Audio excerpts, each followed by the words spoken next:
కేంద్ర ప్రభుత్వం కగార్ అనే ఆపరేషన్ పేరు మీద ఛత్తీస్గఢ్లో యువకులను గిరిజనులను ఊచకోత కోస్తా ఉన్నారు. ధర్మం కాదు. వీళ్ళు ఏమవుతున్నది, నక్సలైట్లు ప్రతిపాదన పెడుతున్నారు.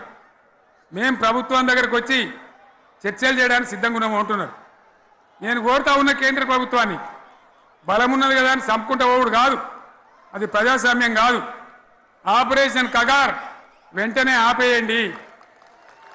వాళ్ళని పిలిచి, ఆ నక్సలైట్లను పిలిచి డెమోక్రటిక్ స్పేస్ ఇచ్చి చర్చలు జరపండి. వాళ్ళు ఏం మాట్లాడతారో చూడండి. అది కూడా నల్లనా తెల్లనా దేశం ముందరికి రాని. కానీ అట్లా కాదు, మొత్తం ఏరి పారెత్తాం, కోసి పారెత్తాం, నరికి పారెత్తాం అంటే మిలిటరీ ఉన్నది మీ దగ్గర కొడతారు. కానీ ప్రజాస్వామ్యం అనిపించుకోదు. ఈ మాట ఢిల్లీకి ఉత్తరం పంపిద్దామా? మీరందరూ సపోర్ట్లు కొడితే